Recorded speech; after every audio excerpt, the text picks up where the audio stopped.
Obviously, the question could be very simply, if not simplistically, responded to.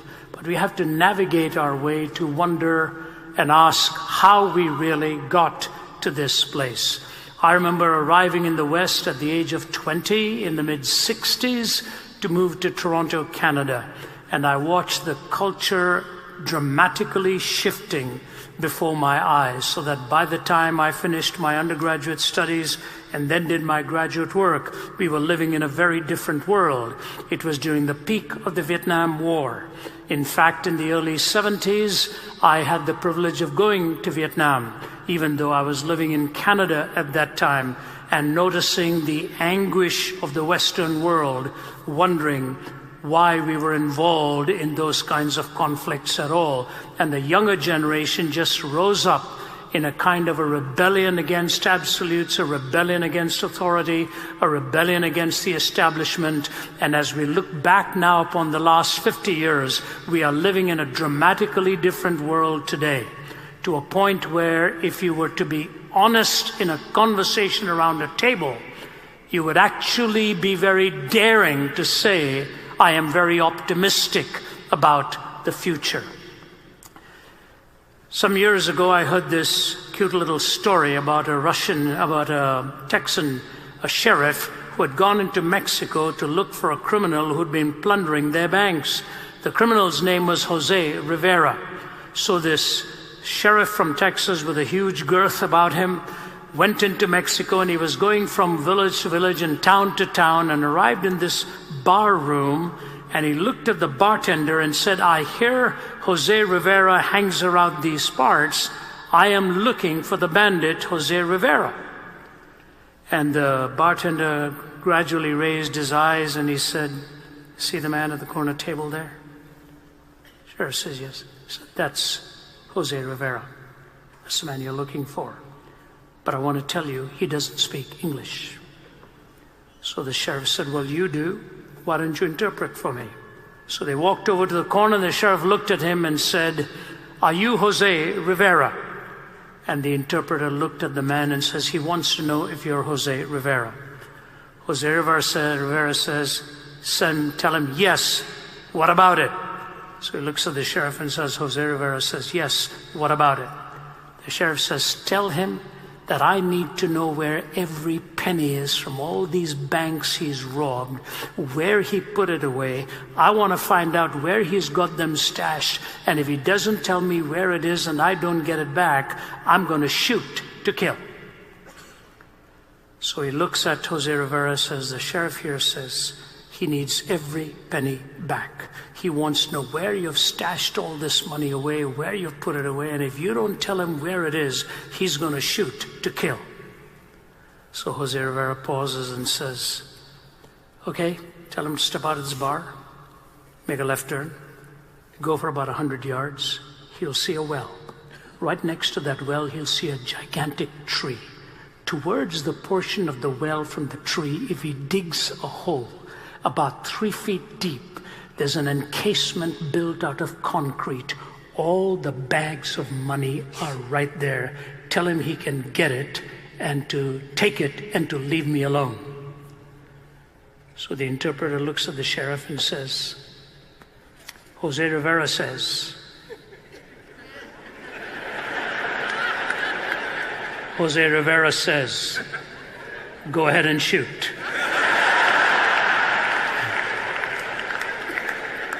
Now, why do I not need to interpret that story for you? At least for most of you. Probably get it. Because you see, when the truth does not serve your purposes, all of a sudden, truth doesn't matter. When you're on the wrong end of the stick and have been told a lie, you want to fight for the truth. But when you're on the right end of it in some ways, but it doesn't serve your purposes, you will manipulate and distort and tell a story with all kinds of fanciful interpretations. Sometimes the truth is the simplest way to go, but when we deviate from it, we make life often more complicated. Was it not Aldous Huxley in his book Ends and Means who made comment? I guess the sound seems to go off and on here. Hopefully you can hear me through the night. Huxley made this staggering comment: I want this world not to have meaning. I want this world not to have meaning, because a meaningless world frees me to my own political and my erotic pursuits. A meaningless world frees me to my own political and erotic pursuits. I want to read for you a passage that goes back 2,000 years, and Jesus is standing before Pontius Pilate. It's an amazing conversation on the question of truth. Everything of politics and ethnicity and racial tensions and religious oppression comes right into this conversation. All the issues that divided people in that day come right into this conversation. Jesus has been brought by the religious authorities, not anybody else. They've brought him because they do not respect or appreciate what it is he's really pointing to about their own hypocrisies and the politicization of religion. So they bring him in, and he's standing before Pilate. Pilate is afraid to deal with it as he wanted to, because he's torn between Rome and trying to manage one of these principalities. Here's the conversation. Pilate then went back inside the palace, summoned Jesus and asked him, "Are you the king of the Jews?" It's been very easy for Jesus to answer the question, but he questions his questioner. He says this: "Is this your own idea, or did others talk to you about me?" "Am I a Jew?" Pilate replied. "It was your people, your chief priests, who handed you over to me. What is it you've really done?" Jesus said, "My kingdom is not of this world. If it were, my servants would fight to prevent my arrest by the Jews. But now my kingdom is from another place." "Ah, you are a king then," said Pilate. Jesus answered, "You're right in saying I'm a king. In fact, for this reason I was born, and for this reason I came into the world, to testify to the truth. Everyone on the side of truth listens to me." "What is truth?" Pilate asked, and walked away. Amazing.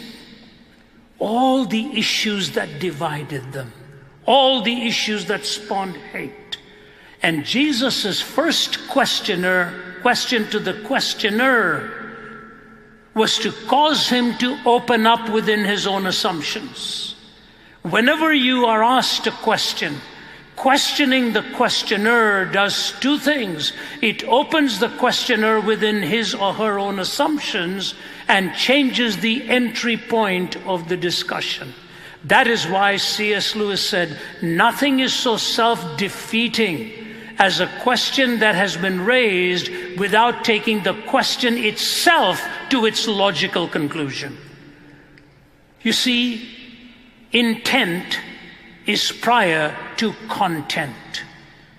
To give truth, said George MacDonald, to give truth to him who doesn't love it is to only give him more multiplied reasons for misinterpretation. To give truth to somebody who doesn't love it is to give them more multiplied reasons for misinterpretation. If you're not looking for the truth, any answer that is given to you will only give you more reasons to misinterpret what it is that has actually been said. I look at the search for truth in a simple 1, 2, 3, 4, 5 grid. 1, the ultimate pursuit of your life and my life should be the truth. That's what we really must pursue. Number 2, there are two true theories of truth: the correspondence theory and the coherence theory. We use this in a court of law every day. Particular questions need corresponding answers that are true. And when all of the answers are put together, you're looking for coherence so that there is no systemic contradiction in what it is that's been said. That's why witnesses are cross-examined. They may give a truth here and a truth there, but if they throw in a lot of lies in the middle, it is the task of the lawyer then to dismantle that story and say your answers are incoherent. So there are two complementary theories: correspondence for particular statements, coherence for all of the statements ultimately put together.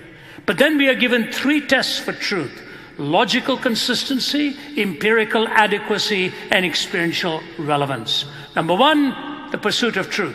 Number two, correspondence and coherence. Number three, logically consistent, empirically adequate, and experientially relevant. These are classic statements that come together in truth claims. But then you have to ask the question, what are the questions the truth claims are really answering? There are four questions: origin, meaning, morality, and destiny. Where do I come from? What does life mean? How do I differentiate between good and evil? What happens to a human being when he or she moves on from their earthly existence? Every worldview takes these four questions of origin, meaning, morality, and destiny. And then there are five disciplines that really come to bear: metaphysics, epistemology, ethics, anthropology, and ultimately you deal with theology as well. So you've got metaphysics, epistemology, ethics, anthropology, and theology. These five converging disciplines come to bear in the answer of the one question of truth that deals with origin, meaning, morality, and destiny. And by the way, that is why the Greeks formed the universities, because they were looking for unity in diversity, as the diversity of disciplines were answering the basic questions of virtue, value, meaning, and justice. University settings are supposed to be dealing with these issues. What is truth? Correspondence, coherence, empirical adequacy, logical consistency, experiential relevance, origin, meaning, morality, destiny, and the five disciplines that you bring to bear. This is the reality with which we must live and with which we must find our answers. Some years ago, when I was doing a semester study at Ridley Hall in Cambridge, my wife and a couple of our children went into the famous court of Old Bailey, where you can come and sit in the galleries and watch a trial in progress. You don't really know what trial you're getting into until you hear some of the arguments taking place. And we were not familiar with the process at all, so we walked into this and we suddenly realized it was a highly contentious trial going on of a man in his senior years who had been accused by two minor girls of raping them. So our younger daughter actually had to leave out of there because she was not old enough to sit through the trial. And as we were watching this, I first cast my eyes upon the man who had been accused of doing this horrific deed.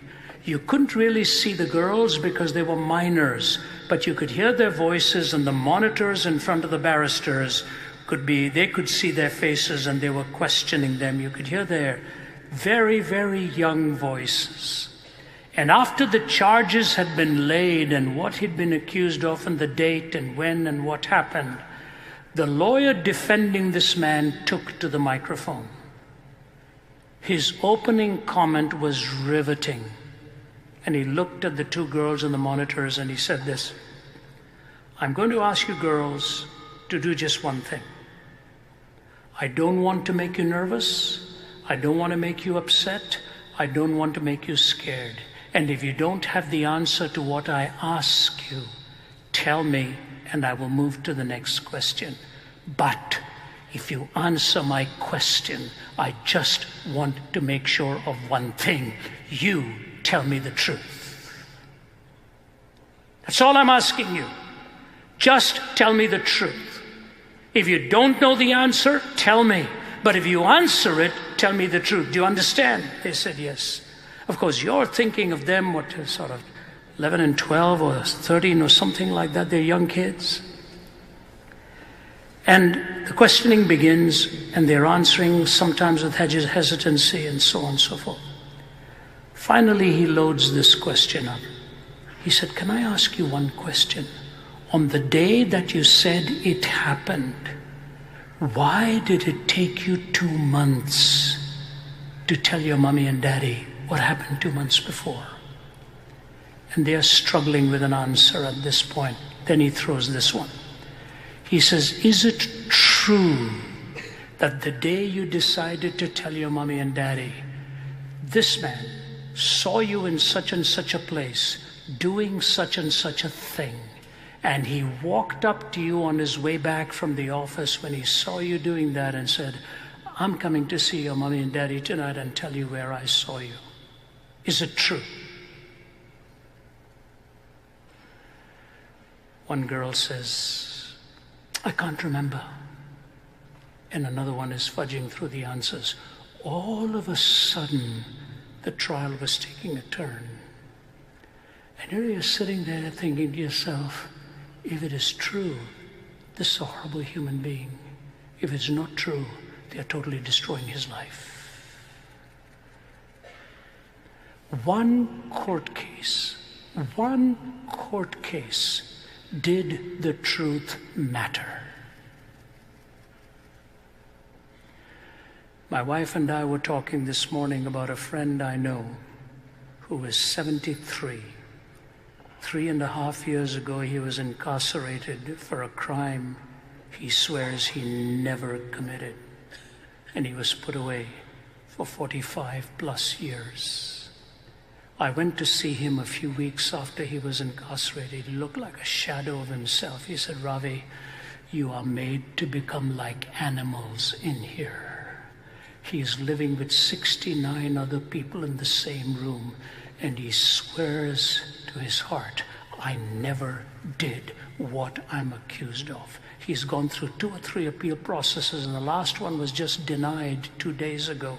He's just pleading with those who prosecuted him to give the contents of the documents of what they knew about his accuser would have destroyed the accuser's testimony. He said, that's all I'm asking for. All I want is tell the people what you knew, which you didn't introduce, which I pleaded with you to introduce. All he wants is the facts. He's not asking for a change in judgment. Just give the people the facts when you're trying me. He's in his 70s, and his wife and he were saving up all of their money over the years to spend their retirement years together. He's gone for life. Does the truth matter? You see, when you're on the wrong end of a lie here, and the reception of a lie, you realize how important and vitally important it is that you know the truth. And so, ladies and gentlemen, my one plea to you is this. If it matters in the particularity of a court case, how much more must it matter about giving the definition for what life is all about? And that's why Oscar Wilde, on his deathbed, in his 40s, after having lived an indulgent life, looks at his friend Robbie Ross and says to him, Robbie, did you love any one of those boys for their own sake? And Robbie looks at him and says, I didn't, Oscar, what about you? He said, neither did I. Bring me a priest. All of a sudden, the truth about love came home to a man who was a genius and brilliant in his artistic splendor, and he wanted to know the true meaning of love right as he was breathing his last breaths. Winston Churchill said, truth is the most valuable thing in the world. It is so valuable that oftentimes it's hidden by a bodyguard of lies. It is the most valuable thing in the world, but oftentimes it is hidden by a bodyguard of lies. Natan Sharansky, the former Justice Minister of Israel, had been incarcerated in this former Soviet Union. And years afterwards, he pleaded for permission to go back to the prison where he'd been kept in solitary confinement. And the Soviets gave him the permission to come back. So as he was about to enter the prison, he put his arm out and told his wife, please, let me go in by myself. I want to go in by myself, because that's where I really found myself. I'll let you come in later, but I want to go in alone, where I spent all this time in aloneness. He goes in, and when he comes out of there with the tears running down his face, he asked to visit the grave of the Soviet physicist Andrei Sakharov, who gave to the Soviets the atomic bomb. Of all the places he wanted to go, he asked for that grave site. So he goes over to the grave site, and he lays a wreath there, and there's a battery of microphones waiting for him, asking him why. And he says this. He says, Sakharov gave to you all the atomic bomb, but before he died, he made the statement, I always thought the most powerful weapon in the world was the bomb. I have changed my mind. The most powerful weapon in the world is not the bomb. The most powerful weapon in the world is the truth.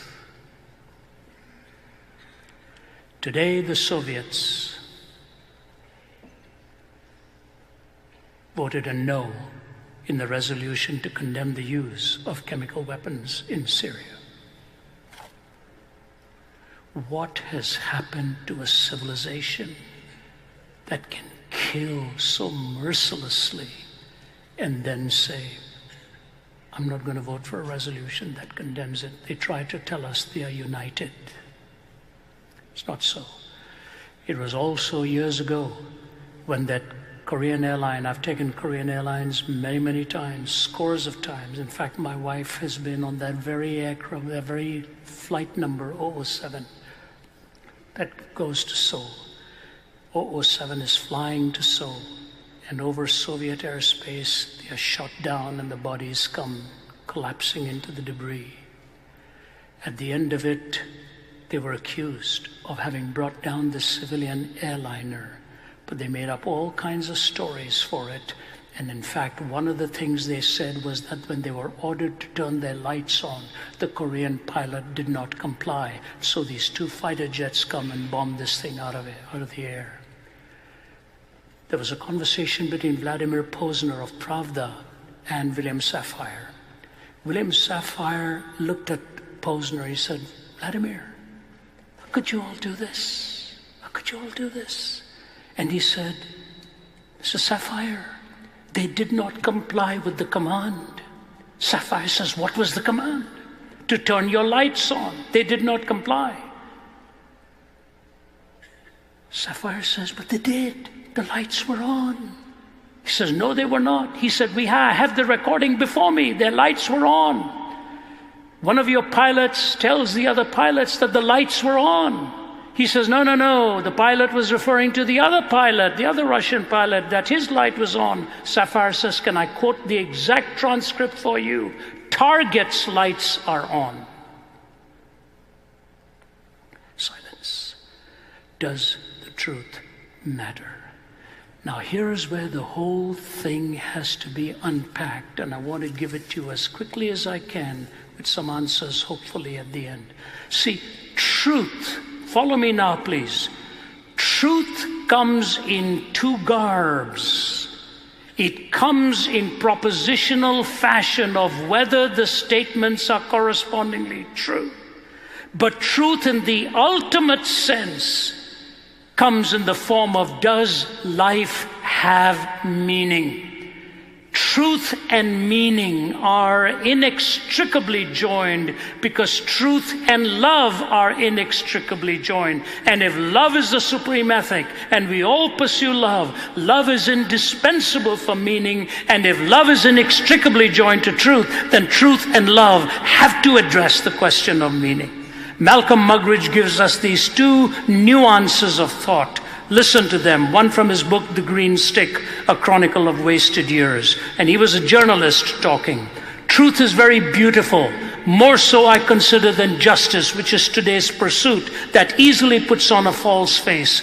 In the nearly 7 decades I have lived through, the world has overflowed with bloodshed and explosions whose dust has never had time to settle before others have erupted, all in purportedly just causes. The quest for justice continues and the weapons of hatred are piling up.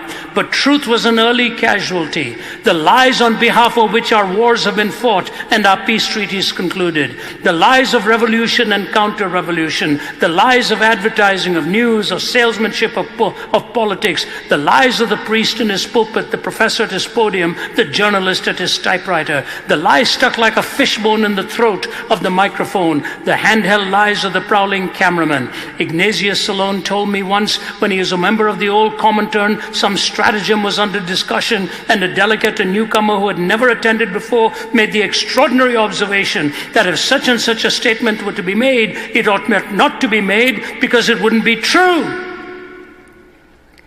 There was a moment of dazed, stunned silence. Then everyone began to laugh. They laughed and laughed until tears ran down their cheeks and the Kremlin halls seemed to shake.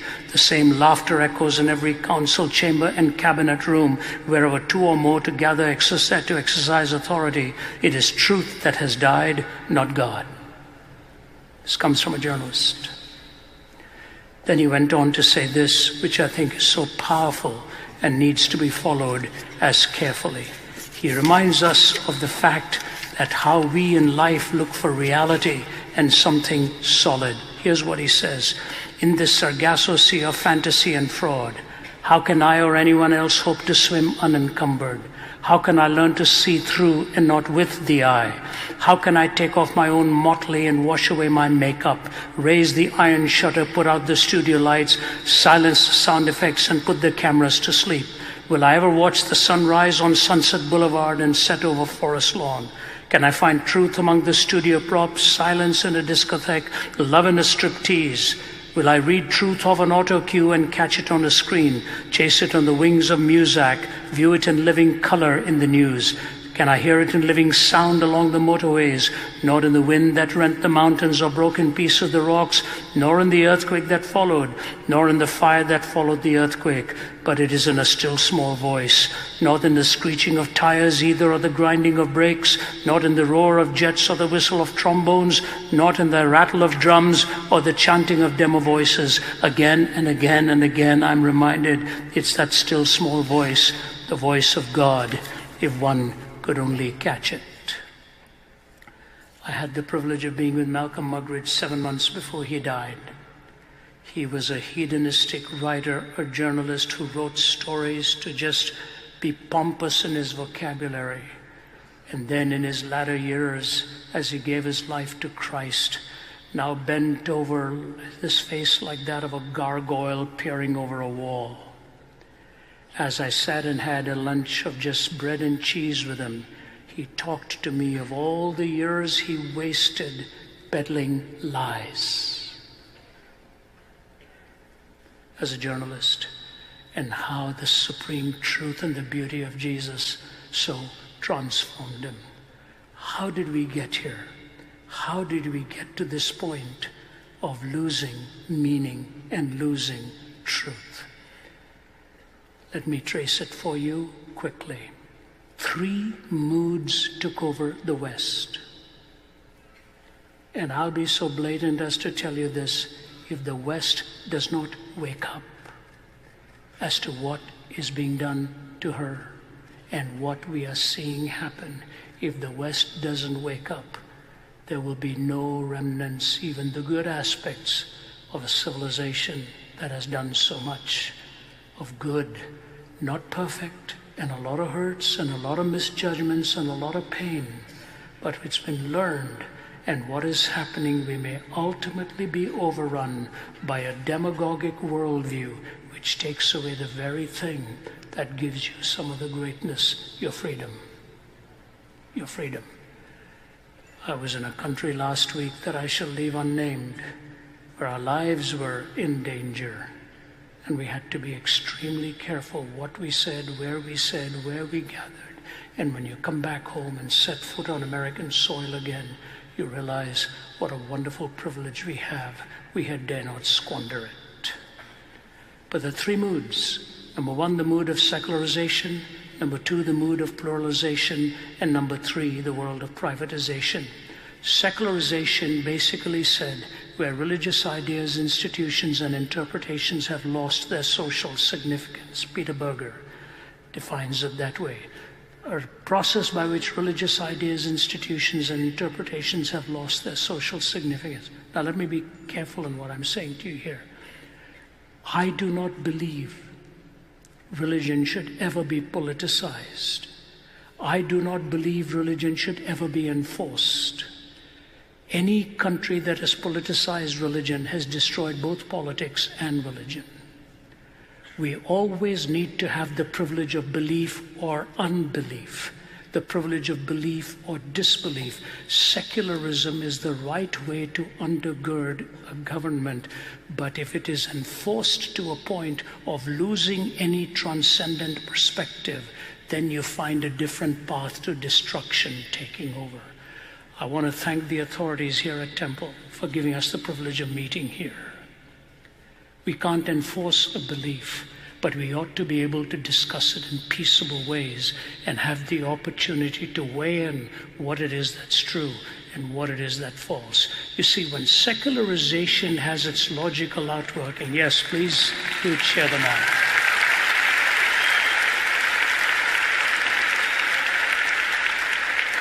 Our universities will be great if they allow this cordial debate, if they allow the freedom to express and let intelligent people make up their minds in the process. But if secularization takes place to a logical outworking without any transcendent perspective, what you end up losing is an absolute definition for what life is all about anyway. And what happens when those definitions are lost, there's a blurring of distinctions. What do I mean by that? You see, right from the beginning of the story in the Genesis narrative, there was only one law. Only one law. That law was, do not eat of the tree of the knowledge of good and evil. What does that mean? Don't play God. Don't play God. You cannot be the ultimate source of the defining of good and evil. And what happened? The temptation comes and God says, in the day you do it, you're going to die. And the tempter says, in the day you do it, you're going to be as God. Why don't you be God? And the moment they took upon themselves the prerogative of defining right and wrong, good and evil, the collapse began. Today we need thousands of pages just for our health laws. For life itself, there was only one law. But for our health laws, we need thousands of pages. Why? Because every statement can die the death of 1,000 qualifications. 3 of your students here yesterday had a home invasion take place. And one of them says, I was absolutely terrified. One with a gun to the head, another with a knife to the back. See, lawlessness is a horrible thing. Violence is a horrible thing. And when you change definitions, what actually happens, you cannot define anything with certainty anymore. When a famous trial was held in Atlanta, Georgia, for a pornographic entrepreneur, they said his pornography was so vile, that it made Playboy magazine look like a child's magazine. But when those who were witnessing against that magazine were questioned by the lawyer defending the pornographic producer, he looked at the witnesses and asked them this question. Have you ever been to an art gallery? Yes. Have you ever been to an art gallery where there are paintings by the grandmasters? Yes. Have you ever been to an art gallery paintings by the grandmasters of disrobed people? Yes. Would you please tell this jury why you call that art and you call my stuff pornography? The lawyer was clever. I'd just like to ask the lawyer how many people he's seen whose marriages are broken because one partner used to go to art galleries.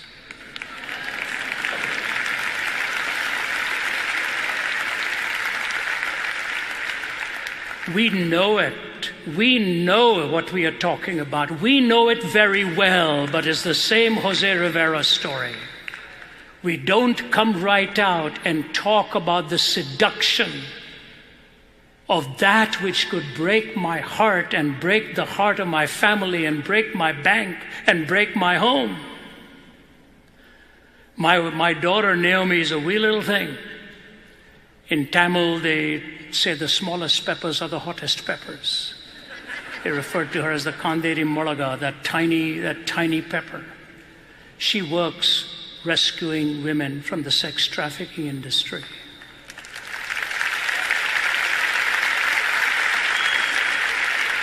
She's gone to the brothels in some countries I cannot even name for you, and she doesn't even tell me when she's going there. One day I looked at her and said, "Why do you do this?" She said, "Dad, when we were young, you were going to dangerous places. We asked you why you did it, and you told us we had to trust God. It's your turn now."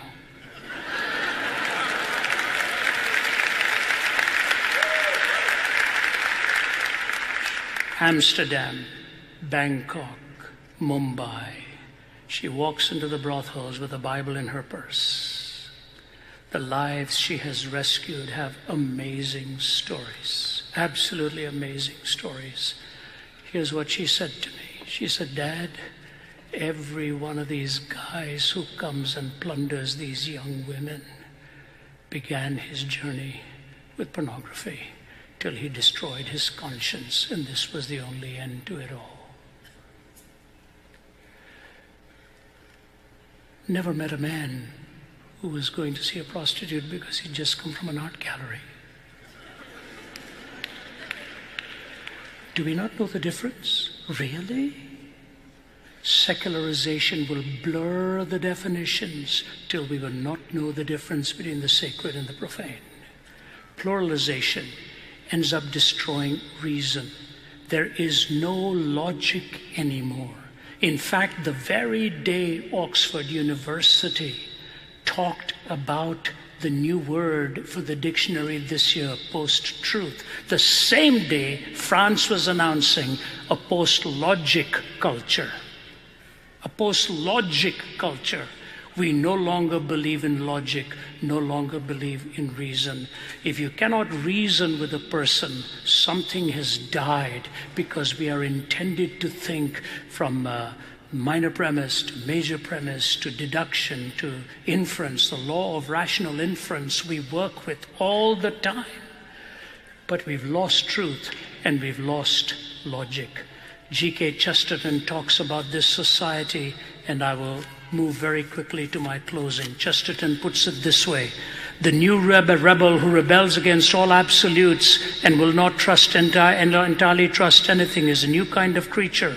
He has no loyalty, therefore he can never be a revolutionist. And the fact that he doubts everything gets in his way when he wants to denounce anything. For all denunciation implies a moral doctrine of some kind. And the modern revolutionists doubt not only the institution he denounces, but the doctrine by which he denounces it. So he writes one book complaining the imperial oppression insults the purity of women. Then he writes another book, a novel, in which he insults it himself.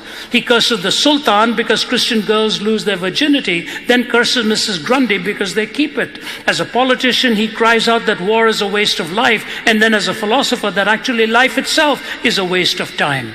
A Russian pessimist will denounce a policeman for killing a peasant, then prove by the highest philosophical principles that the peasant ought to have killed himself. A man denounces marriage as a lie, then denounces aristocratic profligates for treating it as a lie. He calls the flag a bauble, then blames the oppressors of Poland or Ireland because they take away that bauble. The man of this school goes first to a political meeting where he complains that savages are treated as if they were beasts, then he takes his hat and umbrella and goes on to a scientific meeting where he proves that they practically are beasts. In short, the modern revolutionist, being an infinite skeptic, is always engaged in undermining his own minds. In his book on politics, he attacks men for trampling on morality. In his book on ethics, he attacks morality for trampling on men. The modern man in revolt has become practically useless for all purposes of revolt. By rebelling against everything, he's lost his right to rebel against anything. Wow. Secularization, pluralization, which moves to the last one, privatization. No meaning. No meaning. Because we sever the connection between the public and the private. We sever the meaning between the public and the private, and life becomes fragmented. Today, I got a message from a friend through another friend. I've only met this friend for 45 minutes, the other guy, and he contacts somebody I've known. He's in the sports industry, thick into sports. And he phones this friend of mine and said, would Ravi be willing to call me? I said, what's going on? His 16-year-old daughter today tried to take her life and almost succeeded. And he's there as a single dad, watching his daughter in this situation. And I said to my wife when I came back, I said, why didn't he contact his buddies in that industry? I don't even know him. An Academy Award-winning actor, I won't name him. I met him only once. Now, every now and then I text him. He'd won the Academy Award for the Best Actor of a great film. He was in Bangkok, Thailand. And the general manager of that hotel where I stayed to write my book said, Mr. Zacharias, I know you're here to write. Could you please come and see this man? He needs help. When I walked into the room, I knew him by name. I'd not seen any of his movies. But one look at him, and he had all the aura of a Hollywood star as people were gathering around his table, and he was giving autographs. When I sat down, he told the waiters to keep everybody away. And then he looks at me. He says, I don't know you, but the general manager just talked to me about you. He said, Mr. Zacharias, I have fame, I have the award, I have everything that I've wanted, but I'm a deeply wounded man. My life has fallen apart. And I remember when we were coming to an end, as I put my hand on his huge forearm, like that, and his arm was trembling like that. It took me back many decades when I was a young 20-year-old in Toronto, and I'll bring this to a close. It was a snowy night. I was driving along the 401. My wife hails from Toronto. We lived there for 10 years. My family is still there. I'm driving on a snowy night, and on the 401, that wide highway, it's all a whiteout, and there are cars skidding all over the place. And as I looked through my blurry windscreen, I thought I saw a younger boy staggering like that. I said, is that for real? And I slowed down. I was already moving slow, and sure enough, it was a man standing there. I gradually pulled over beyond him, and I rolled my window down. Snow's gusting. And I got out and said, what are you doing here? He said, can you take me home? I said, where do you live? He told me I wasn't headed in that direction. I said, get in. So we're driving. He was obviously messed up, completely messed up. And as I dropped him off, his name was Lauren. I said, Lauren, I'm leaving tomorrow morning for some meetings. Can I have your address and phone number? He said, yeah. He said, can I have yours? I said, yeah. So as I got off, I said, when I come back next week, I'm going to see you. I said, okay. He said, I'll make sure. By the time I came back, the newspapers told the story of this young man who doused himself with kerosene and burned himself to death. Not before he sent me a poem that he'd written, lost in a world of darkness, without a guiding light, seeking a friend to help my struggling, failing plight. So all of you good people now go on passing by, leaving me with nothing but this lonely will to die. For somewhere in this lonely world of sorrow and of woe, there's a place for me to hide, but where I do not know. For no matter where I go, I never will escape the devil's reaching, clutching hands, or the drink of fermented grape. So out of my grief and anguish, perhaps some wandering boy will see and build his own life true and good and free. Forget if it's true and good and free, or pure and good and free. Teenager. See, meaning is essential to love. Love is connected to truth.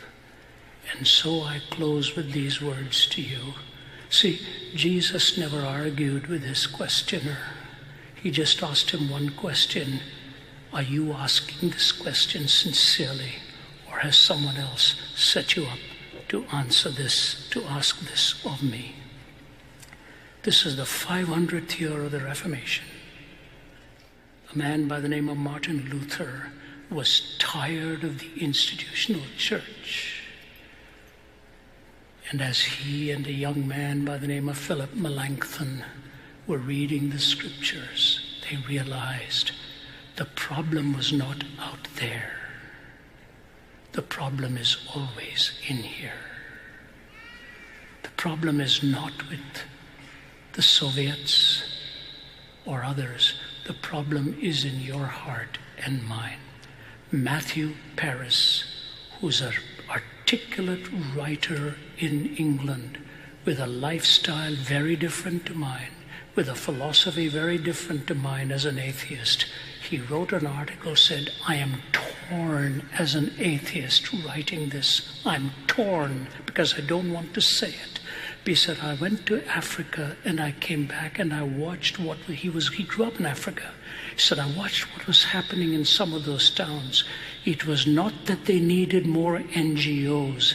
And Matthew Paris said this, what they really needed was the evangelistic message of the gospel for a changed heart. He said, I'm shocked at myself saying this. What they need is the evangelistic message of a changed heart. The gospel message of Jesus Christ is the only one that takes you away from looking outside and starts you from looking within. And Jesus changes that.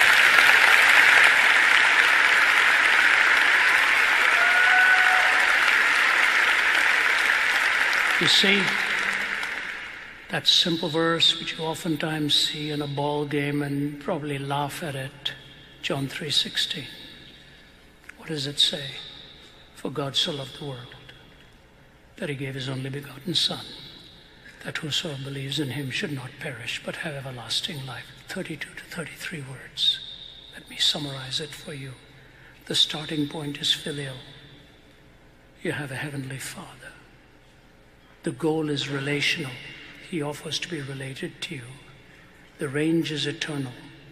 The offer is both conditional and unconditional. He loves you as you are, but asks you to believe and trust.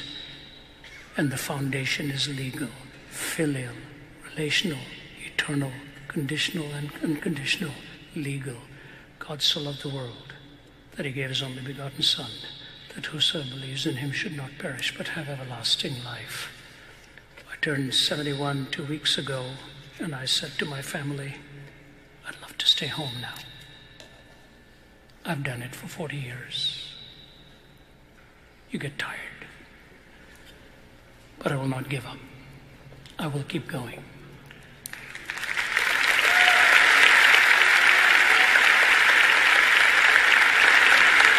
And I will keep going because of young men and women like you, whom I meet wherever I go, and see your lives changed and transformed. As Konrad Adenauer said to Billy Graham shortly after the Second World War, he was looking outside his window at the ruins of Germany, and he turned to Billy Graham and said, Mr. Graham, do you believe Jesus Christ really rose again from the dead?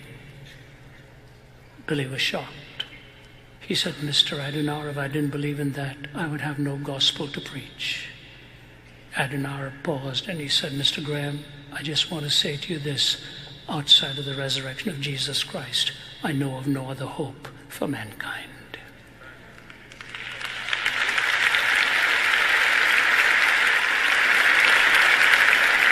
We're about to celebrate Easter Sunday. I hope some of you will get to meet the resurrected Christ and know that He's the one. He's the one who brings meaning. He's the one who gives you your definitions. He's the one who gives you your reason to live and move and have your being. May God bless you. Thank you very much.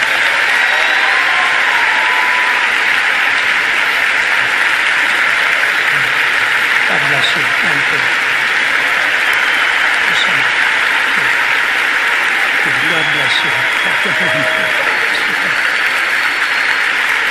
stay here.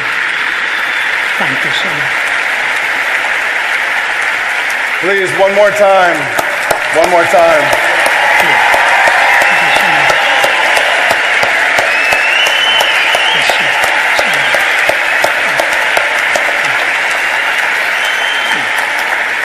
Please be seated.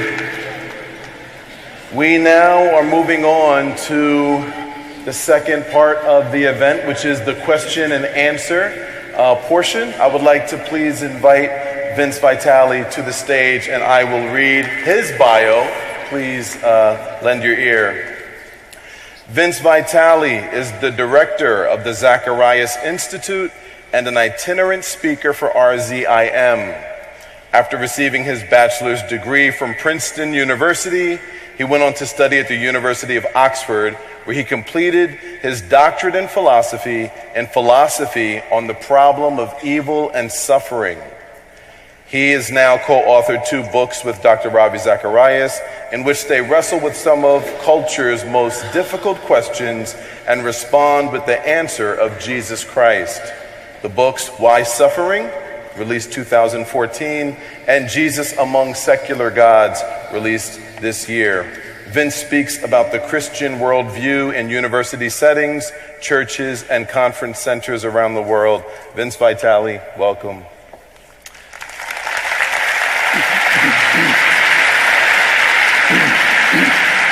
So, with the question and answer portion, we have some rules. And we all want rules, don't we? We appreciate them.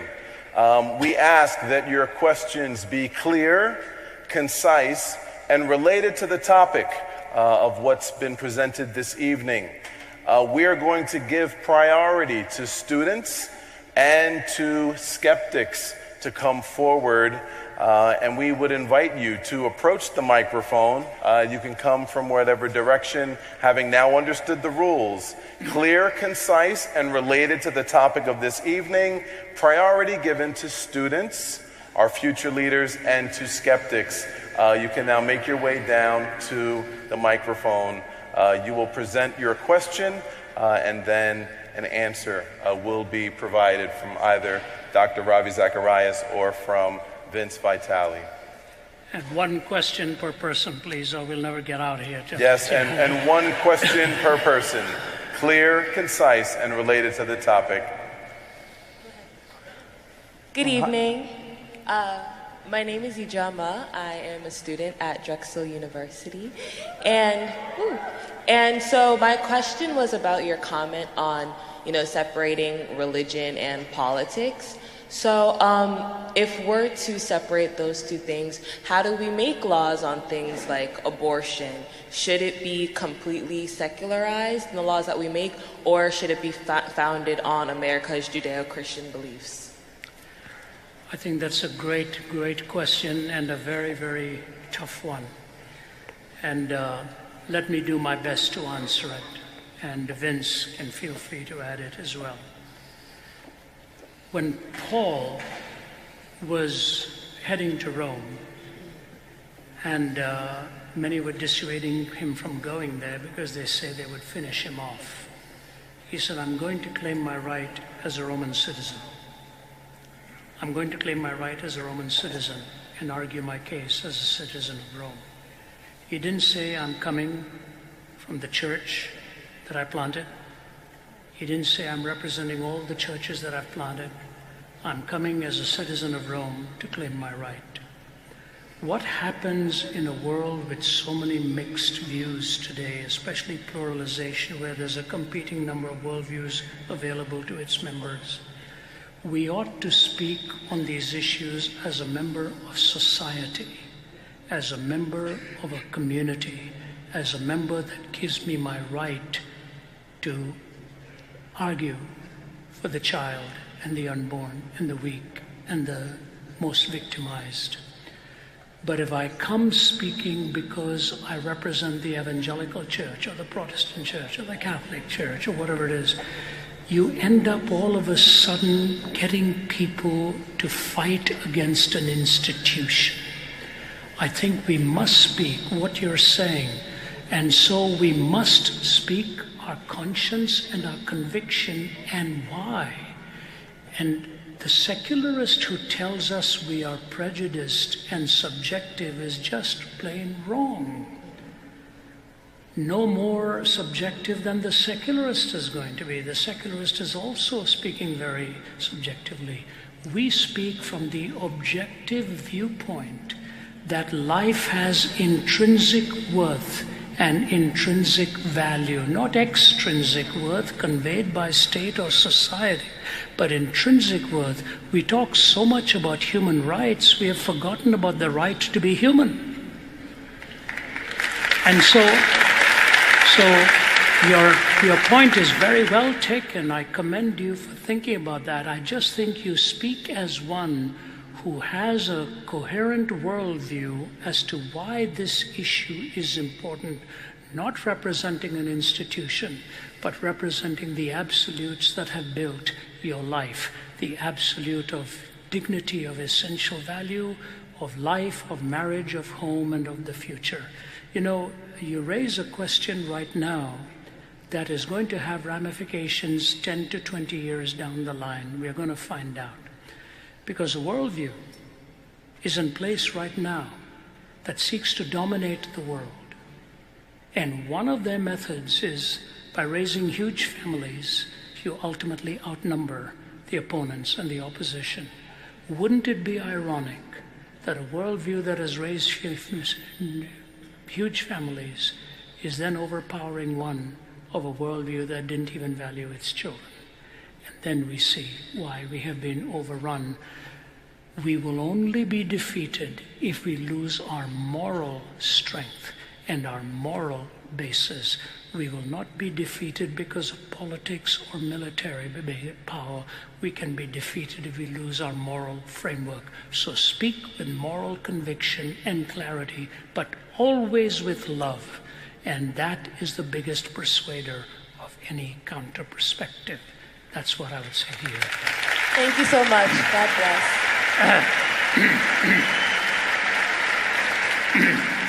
I'll add just a quick affirmation of what Ravi's already said to your point, but first just thank you all for having me and giving me your ear during this time of question and answer. I read somewhere that the number 2 fear in the world is death, and the number 1 fear is public speaking. And when I first read that, I was surprised, and then I walked into the size of this auditorium, and it started to make a bit more sense. I do have a Yankees fan in the front row. That makes me feel a bit more at home, so I appreciate that. At least there's one here. Sorry, it's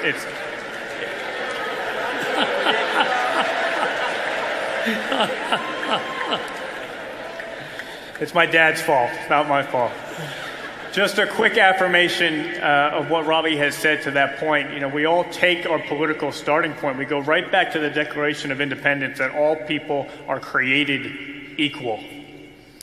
And if that is the starting point of any plausible morality, that every single person has an equal value, that their rights are universal, inalienable, and equal, well, then there has to be something about every single human person which is in fact equal and which is completely unchanging.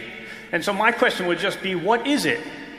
What is it about you and the people sitting next to you and every single person that's completely equal and completely unchanging? If you have a naturalistic worldview, it is really hard to answer that question. Anything naturalistic is along a spectrum. Some are more or less intelligent than others. Some are more or less happy than others. Some are more or less good at passing on their genes than others. What is it that is equal and undeniable and constant for every single person? And I think the only answer to that question is the love of God. The love of God is the only thing about you. It's the only thing about every one of us which is absolutely equal for every single person and which cannot change no matter what. It cannot be earned and it cannot be lost. So just to affirm what Ravi has said, as we get into political discussions, let's let that be our starting point. And let's not be afraid to ask that question. Because if we're all agreed that that should be the starting point, we should be able to challenge people and ask that question. What is it that makes you and me and every single person absolutely equal. What is equally true and constant and cannot be lost about us, which grounds all of our political convictions. And hopefully that leads to some good conversations.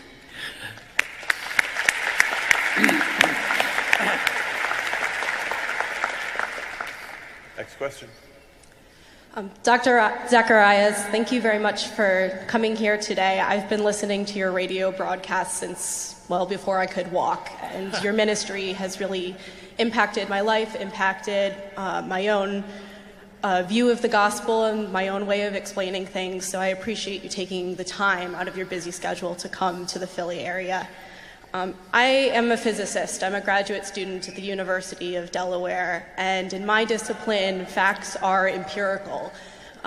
They are things that we can see, that we can touch, and I have a hard time explaining to my colleagues who are used to thinking in this empirical vein how they can understand philosophical truth or how they can understand a God that they can't see. How do I respond to them and give them something tangible to hold on to about the gospel message? Great question, and I'll be happy to do it. In our recent book, Jesus Among Secular Gods, I've made the comment that Vince's chapter on scientism is worth the price of that book. He really deals with the solid sciences, and your question is very, very pertinent and very real. We deal with this with faculty members. We speak across the globe with them. I'd like Vince to communicate with you on that, and I will put a footnote to it as well, but I think he does it so well that I think you'll find it more meaningful.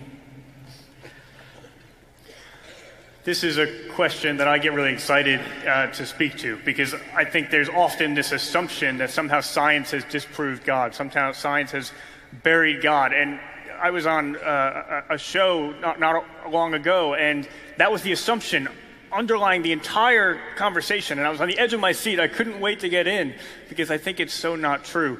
You asked specifically the question of how you can get someone to believe in things that aren't physical in nature. Well, there are lots of things like that in science and also in philosophy, which you mentioned. Gravity, numbers, sets, propositions. Most philosophers today are actually not materialists precisely because of some of these reasons. But my primary encouragement on this question would be, all right, meet people where they are. Let's start with the empirical then. Let's start with the sciences, and let's ask that question. Has science pointed away from God? I don't think it's the case. Arguably, the two most significant discoveries in all of cosmology in the last 100 years point strongly to the existence of God. The first one, that the universe has a beginning.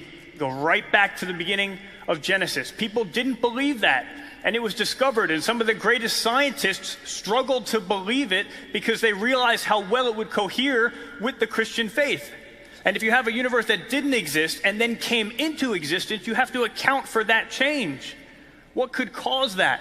What could be powerful enough and creative enough to cause that? The second discovery in cosmology, that the universe is incredibly finely tuned for life. The way the universe needs to be, in order for life to be possible, not just life as we know it, not just life on the planet Earth, but anywhere in the universe, the probability of that on just natural assumptions is incredibly, incredibly small.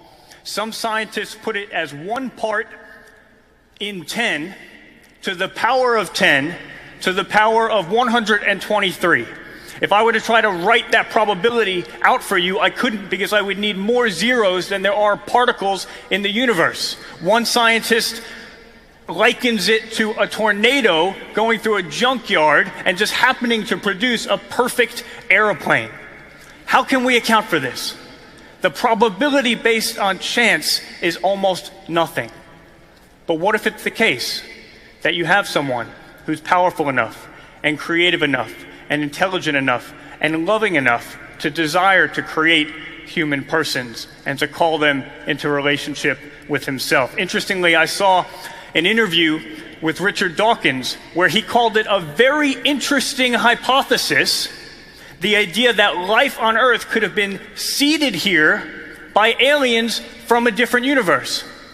And I couldn't believe it when I heard it. I thought, wait a minute, Richard Dawkins is not against intelligent design.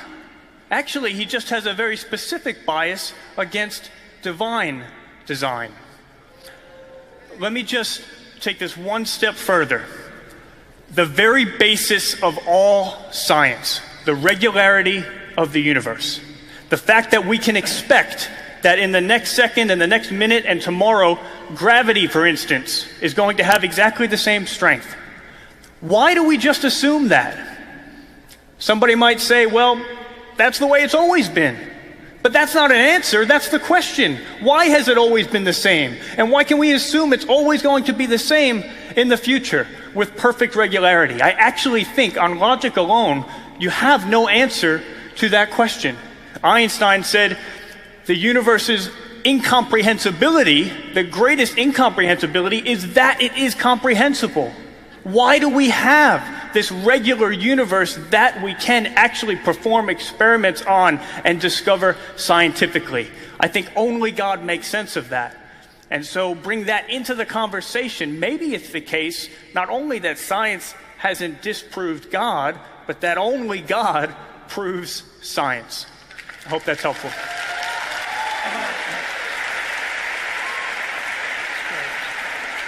I just want to add a brief footnote to that, because in my semester at Cambridge, I had two very interesting faculty members. One was Don Cupid, who was an Anglican priest turned atheist, and John Polkinghorne, who was a scientist who was an atheist turned Christian.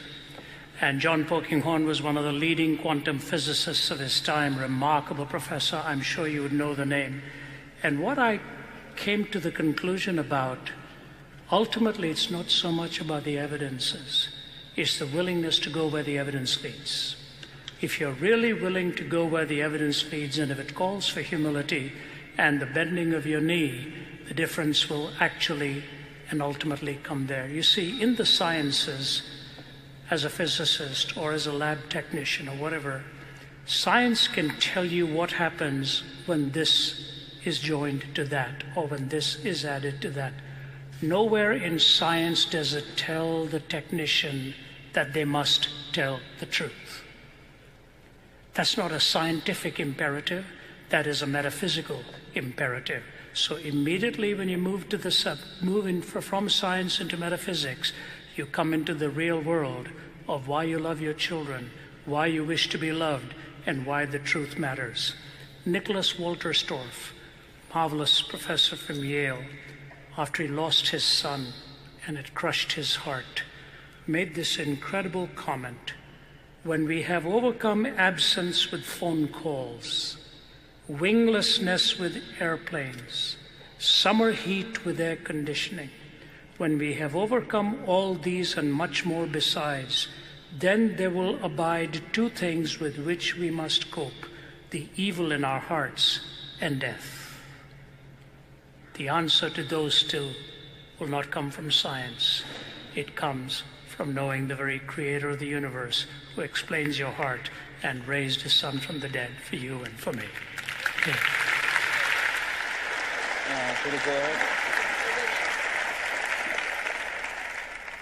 Hi, I'm Sogat Dawari, and I grew up in Kathmandu, Nepal.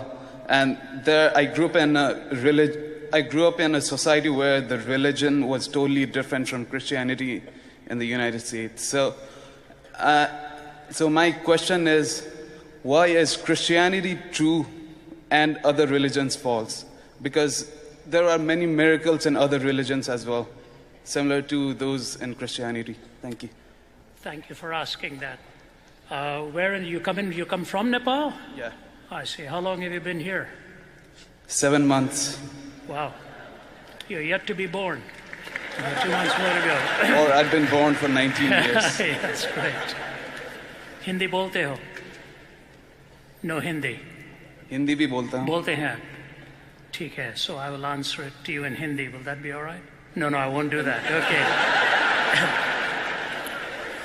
You know, your question haunted me for a long, long time.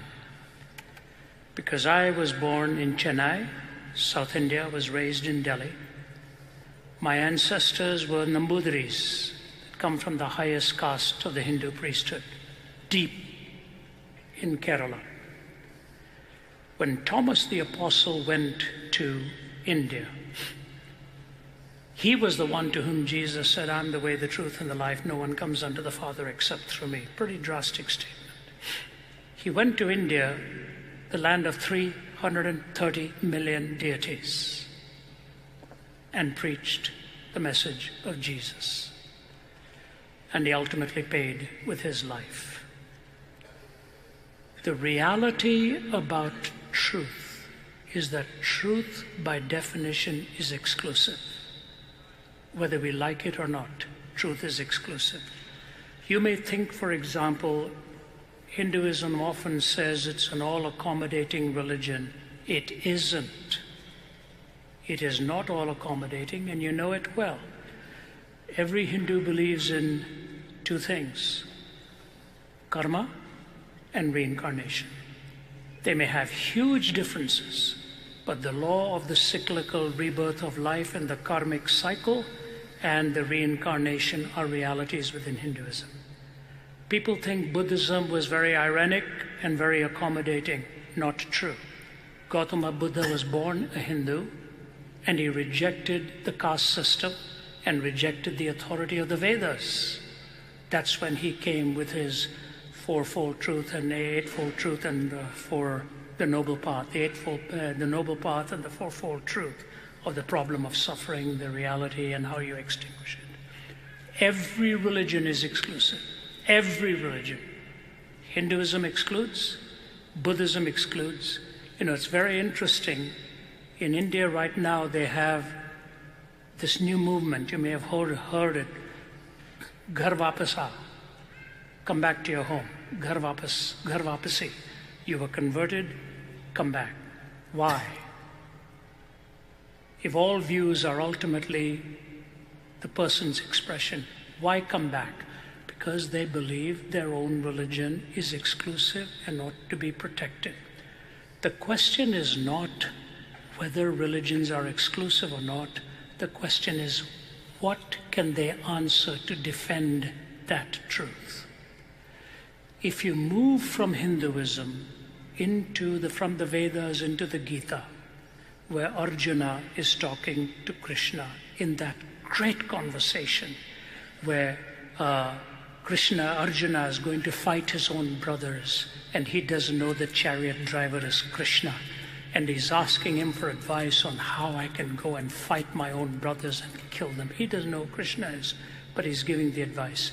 Through the conversation of the Gita, Krishna talks about the Prajapati, which literally ends up meaning the sacrifice.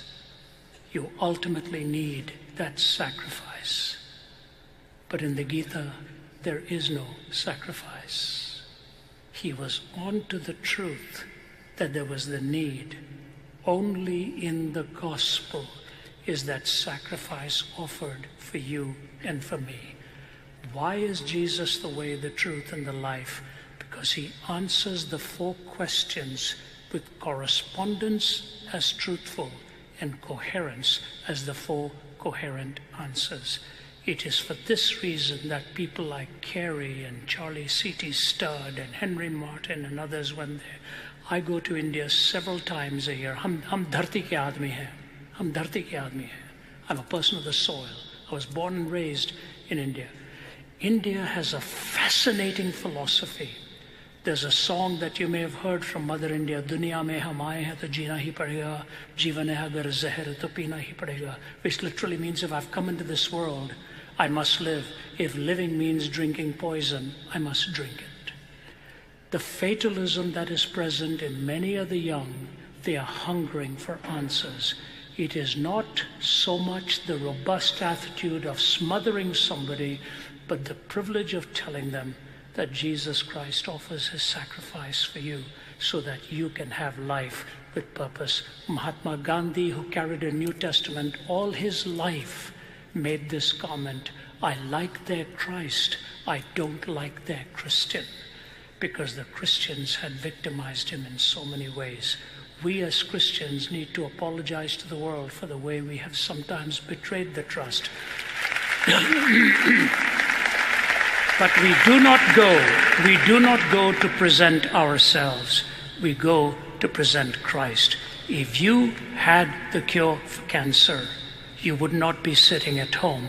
You'd be telling the world with cancer where the cure is. In Jesus, you find the answers to the deepest questions of the soul, and you present Him as the answer.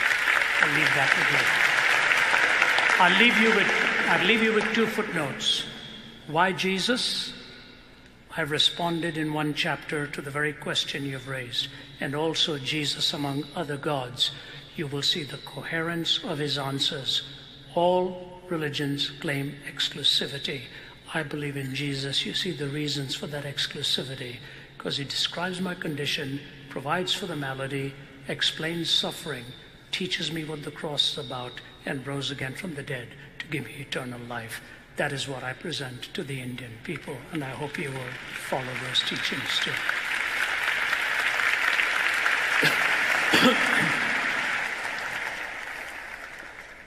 Hi, my name's Corey. I'm actually a big fan of yours, so been listening to you for a while now. And I'm an artist and an aspiring author, and one of the things that I've noticed that in this culture, especially in here, we see a lot of movies and a lot of literature and a lot of TV shows promoting philosophical beliefs that are, that if not just wrong, are actually kind of harmful to people. So I would just ask, what is the Christian perspective on art? Is there a way to counter some of these more harmful lies that are being presented as truth?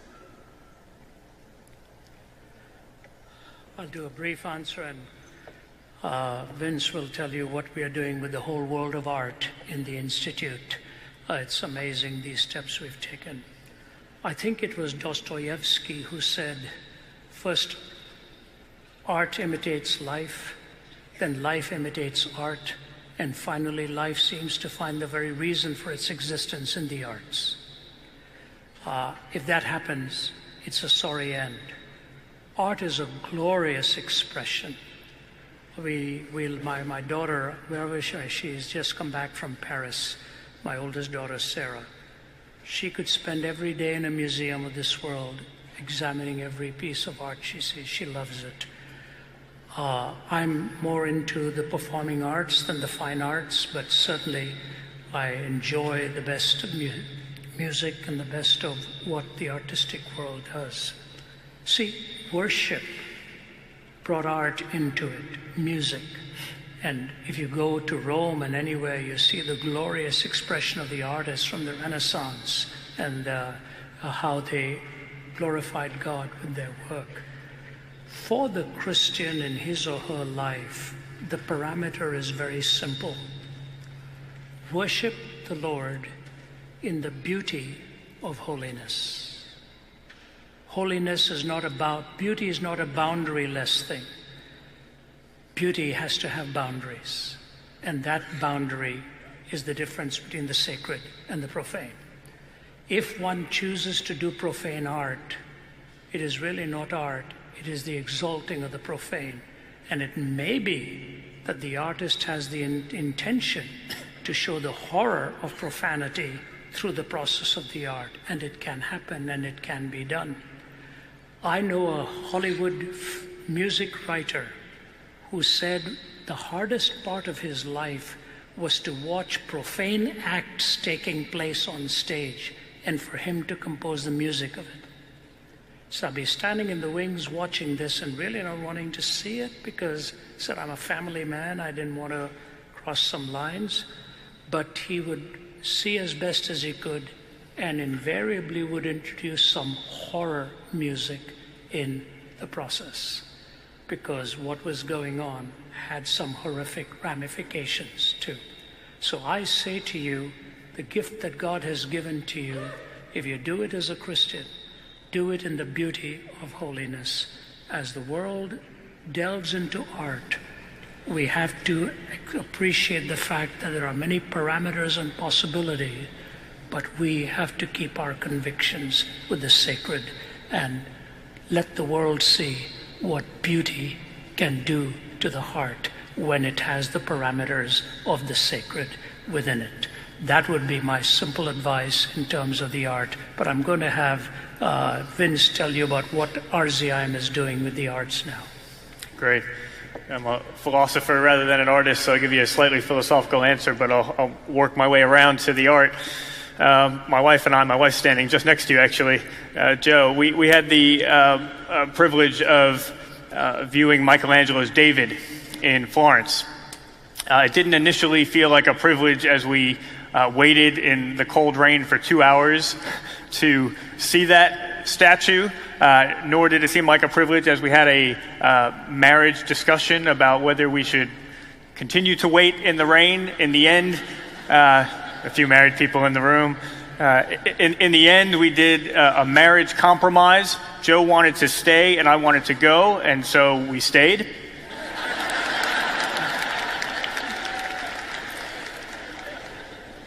But this is my point.